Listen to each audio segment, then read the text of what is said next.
Hello everyone, myself Kinjal Kavani, nursing tutor, human touch school of nursing. અને આજે આપણે નવું ચેપ્ટર સ્ટાર્ટ કરવા જઈ રહ્યા છીએ. Chapter 22 STD and RTI means sexually transmitted disease and reproductive track infection. આપણે જોવાના છે સેક્સ્યુઅલી ટ્રાન્સમિટેડ ડિઝીઝ એટલે કે એવા ડિઝીઝ કન્ડિશન કે જે સેક્સ્યુઅલ રિલેશનશિપ્સના કારણે ટ્રાન્સમિટ થતા હોય એક પર્સનમાંથી બીજા પર્સનમાં, એવા ડિઝીઝ કન્ડિશન. એમાં મોસ્ટલી બધાને એક કન્ડિશન બધાએ જાણેલી હોય, એચઆઈવી ડિઝીઝ. બધાને ખબર હોય કે એચઆઈવી છે સેક્સ્યુઅલી ટ્રાન્સમિટેડ ડિઝીઝ છે.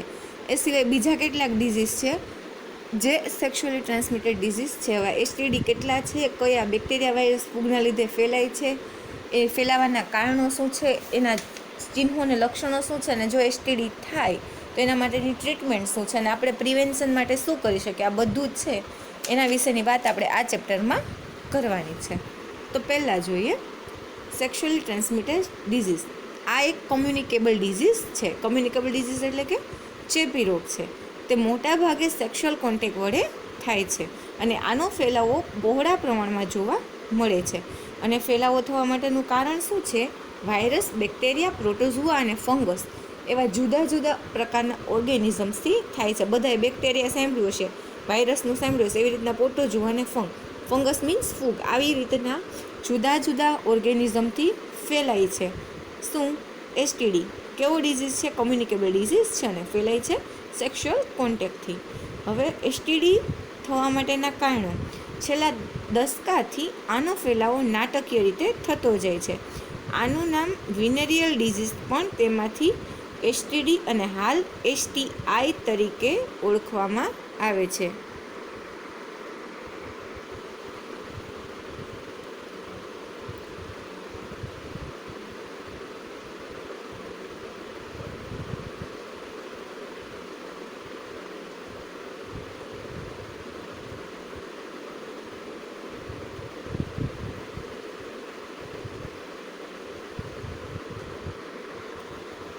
જોઈએ કયા કયા વાયરસ આધારે કયું કયું નામ છે.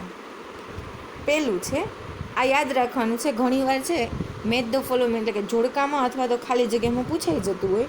બહુ ડીપમાં નથી પૂછતા, પણ ઓર્ગેનિઝમનું નામ એટલે કે કયા ઓર્ગેનિઝમથી થાય છે અને એ ઓર્ગેનિઝમથી કયો રોગ થાય છે.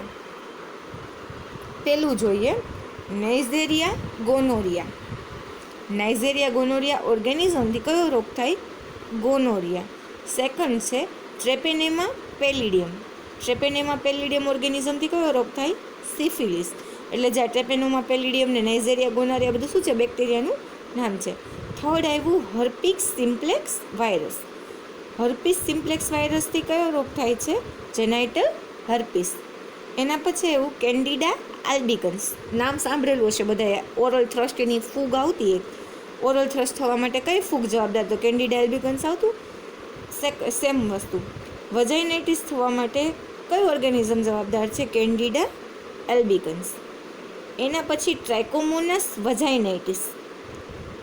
કયા રોગ માટે જવાબદાર છે? વજાઇનાઇટિસ. હવે વજાઇનાઇટિસ એટલે શું? ઇન્ફેક્શન ઓફ ધી વજાઇના, એટલે કે વજાઇનાનું ઇન્ફેક્શન. એના પછી હિપેટાઇટિસ બી વાયરસ. કયા રોગ માટે જવાબદાર છે? Hepatitis B. એના પછી છે human papilloma virus. Human papilloma virus તેના માટે જવાબદાર છે? જનાઇટલ એન્ડ એનાલ વોર્ડ્સ એના માટે. પછી એના પછી છે હ્યુમન ઇમ્યુનો ડેફિશિયન્સી વાયરસ. આ બધાએ સાંભળ્યું છે. એચઆઈવીનું ફૂલ ફોર્મ આવ્યું હ્યુમન ઇમ્યુનો ડેફિશિયન્સી વાયરસ. એનાથી કયો રોગ થાય છે? AIDS. Acquired immune deficiency syndrome. એઇડ્સનું ફૂલ ફોર્મ. ઘણીવાર એચઆઈવી અને એઇડ્સનું ફૂલ ફોર્મ પૂછી લેતા હોય. એના પછી છે કેલેમાઇડિયા ટ્રેકોમોનાસ. કેલેમાઇડિયા ટ્રેકોમોનાસથી કયો રોગ થાય છે? લિમ્ફોગ્રેન્યુલોમા વેનેરમ. લિમ્ફોગ્રેન્યુલોમા વેનેરમ. એના પછી છે હિમોફિલસ ડક્ટરી. હિમોફિલસ ડક્ટરીથી કયો રોગ થાય છે? સેક્રોઇડ. અને કેલિમેટોબેક્ટેરિયમ ગ્રેન્યુલોમેટિસ. એનાથી ગ્રેન્યુલોમા ઇન્ગ્વાઇનલ. આ બધા ખાલી તમને પૂછાય તો પણ ઓર્ગેનિઝમનું નામ અને એનો રોગ બે વિશેનું પૂછતા હોય, ખાલી મેચ ધ ફોલોઈંગ કે એવી રીતના બાય ચાન્સ એમાં પણ મોટે ભાગે પૂછાતા હોય તો Neisseria gonorrhoea, Treponema pallidum, herpes simplex virus, Candida, પછી hepatitis B, human papilloma, human immunodeficiency virus, આટલા છે એ મેઇન બધે પૂછાતા હોય છે.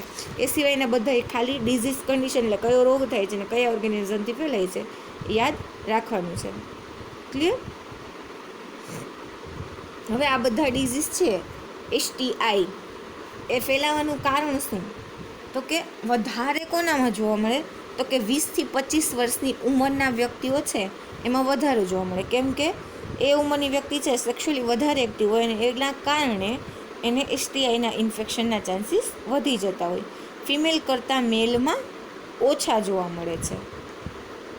આ STIનું પ્રમાણ મેરિડ કપલ કરતાં સિંગલ છૂટાછેડા લીધેલ વ્યક્તિઓમાં વધારે જોવા મળે છે. કેમ કે સિંગલ કે છૂટાછેડા હશે તો એક કરતાં વધારે વ્યક્તિ જોડે રિલેશનશિપનું પ્રમાણ વધી જતું હોય છે ઘણીવાર. એના કારણે એવા વ્યક્તિઓમાં વધારે જોવા મળે. નીચી આર્થિક સામાજિક દરજ્જાવાળી વ્યક્તિમાં વધારે જોવા મળે છે. જે પૂરતો ધ્યાન ન આપતા હોય, આર્થિક રીતે નબળા સમાજમાં રહેતા હોય એવી વ્યક્તિમાં આનું પ્રમાણ વધારે જોવા મળે છે. વિકસિત દેશોમાં વધુ જોવા મળે છે. વધુ વસ્તીવાળા અને ગીચ પ્રદેશમાં વધુ જોવા મળે છે. વિકસિત દેશોમાં વધારે પ્રમાણમાં જોવા મળતું હોય છે. ગ્રામ્ય વિસ્તારમાંથી શહેરી વિસ્તારમાં આવતા લોકોમાં વધુ જોવા મળે છે. આ શું છે? તો કે STI છે એ કયા પ્રકારના વ્યક્તિઓમાં વધારે જોવા મળે? તો ગામડામાંથી સિટીમાં આવતા એવા વ્યક્તિમાં વધારે જોવા મળે. પછી સ્ત્રીમાં વધેલા શિક્ષણના પ્રમાણને લીધે મોડા લગ્ન થવાથી STIનું પ્રમાણ વધારે જોવા મળે છે. પછી કોમર્શિયલ સેક્સ્યુઅલ સોશિયલ વર્કર દ્વારા, કોમર્શિયલ વર્કરો એના દ્વારા. પછી તૂટેલા ઘરના લીધે ઘણીવાર એવું થતું હોય કે ઘર તૂટી ગયું હોય, કોઈ એવી પરિસ્થિતિ હોય, કુટુંબમાં મોભીનું મરણ થયું, એવા ટાઈમે તૂટેલું ઘર હોય તો એવા ટાઈમે એ વ્યક્તિ છે જે પાછળ હોય એ બીજા જોડે સેક્સ્યુઅલ રિલેશનશિપ રાખે ને એના કારણે ઘણીવાર STIના ચાન્સ વધી જતા હોય.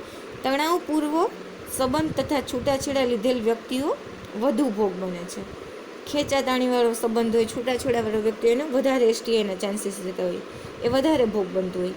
પૈસા કમાવાના સરળ ધંધાના રૂપમાં ઘણી વખત ફેલાવો જોવા મળે છે.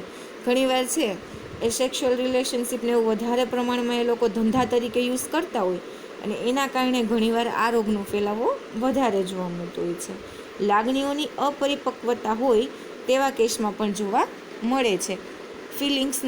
લેક ઓફ ફિલિંગ્સ કહેવાય કે એના કારણે ઘણીવાર છે એક માટે લાગણી ઓછી હોય કે હજી નાનું હોય, સમજતું ના હોય પૂરતું, અને એવા ટાઈમે જોવા મળતું હોય.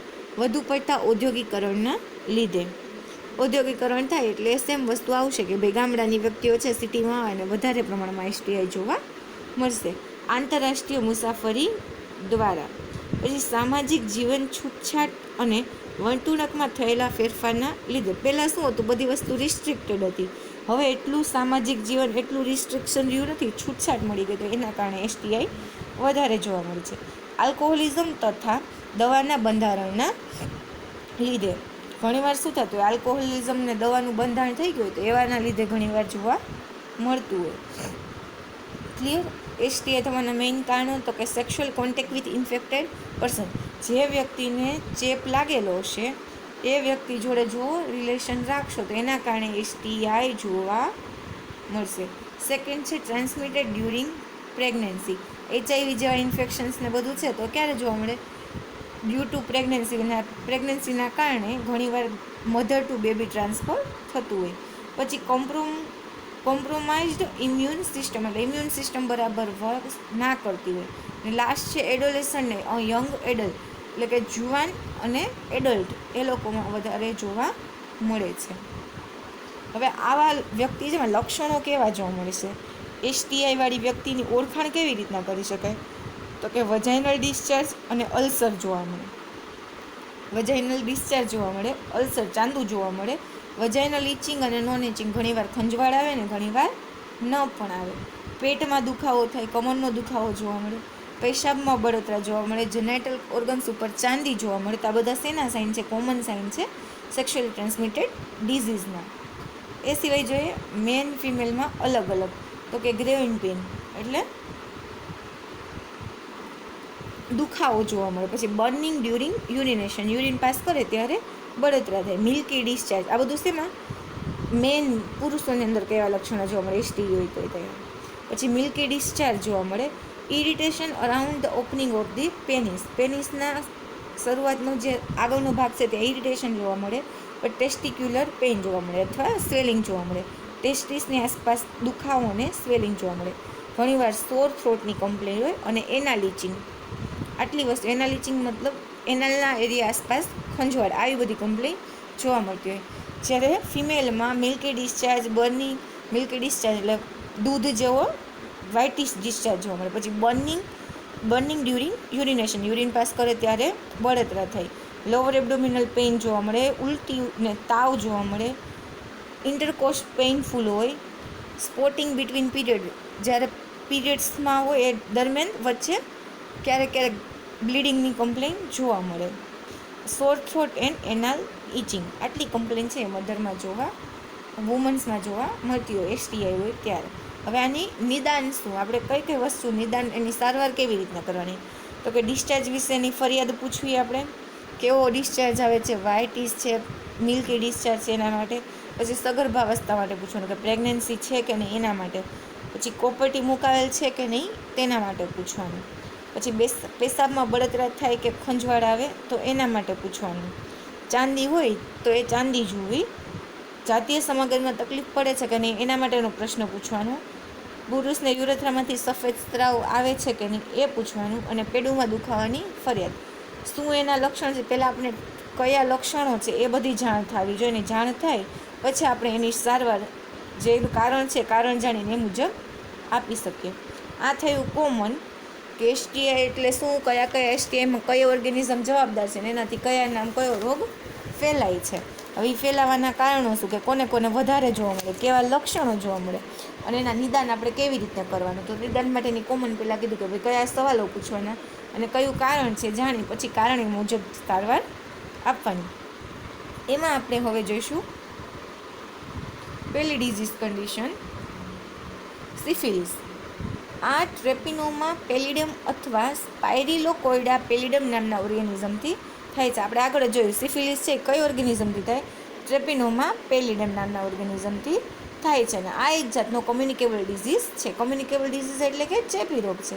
હવે એનો ઇન્ક્યુબેશન પીરિયડ એટલે કે આપણા શરીરની અંદર ઓર્ગેનિઝમ એન્ટર થાય પણ એનું કોઈ સાઇન ન દેખાય, એ ઓર્ગેનિઝમ એન્ટર થયું ત્યારથી લઈને આપણા શરીરની અંદર જે પહેલું સાઇન એનું દેખાય, આ બે વચ્ચેનો જે સમયગાળો છે, મતલબ કે ઓર્ગેનિઝમ બોડીમાં એન્ટર થાય અને એનું પહેલું સાઇન દેખાય, એ બે વચ્ચેનો જે સમયગાળો છે એને શું કહેવાય, ઇન્ક્યુબેશન પીરિયડ. સિફિલિસમાં આ ઇન્ક્યુબેશન પીરિયડ કેટલો હોય, 10 થી 90 દિવસનો હોય છે ને સામાન્ય રીતે 3 અઠવાડિયાનો જોવા મળે છે. 3 અઠવાડિયામાં એના પહેલું સાઇન છે ઓર્ગેનિઝમ પ્રવેશે પછી દેખાય છે. હવે સિફિલિસના ચિહ્નો અને લક્ષણો, એના 3 સ્ટેજમાં ચિહ્નો અને લક્ષણો જોવા મળે. પ્રાઇમરી સ્ટેજ એટલે કે શરૂઆતનું સ્ટેજ, સેકન્ડરી સ્ટેજ અને ટર્સરી સ્ટેજ. પ્રાઇમરી સ્ટેજમાં શું થાય, સૌ પ્રથમ મેન જેનેટર ઓર્ગન્સ ઉપર હાર્ડ, પેઇનલેસ અને બટન આકારના સોર જોવા મળે, જેને સેન્કર કહેવાય છે, અને દુખાવો થતો નથી. મતલબ શું કીધું, એ ટાઈમે ખાલી સોર જેવી કન્ડિશન જોવા મળે. અને મોસ્ટલી કયા ભાગમાં જોવા મળે, તો કે જેનેટલ ઓર્ગન્સ ઉપર હાર્ડ, એકદમ કડક, દુખાવો ન થાય એવી બટન આકારની સોર જોવા મળે, જેને શું કહેવાય છે, સેન્કર. ક્લિયર? આ એરિયાનું આખું વ્યૂ કીધું છે કે એકદમ હાર્ડ અલ્સર જેવું જોવા મળે, એને કહેવાય ફર્સ્ટ સાઇન. આ જે સોર જોવા મળે એને આ છે ફર્સ્ટ સ્ટેજમાં, ખાલી આટલી કન્ડિશન જોવા મળતી હોય.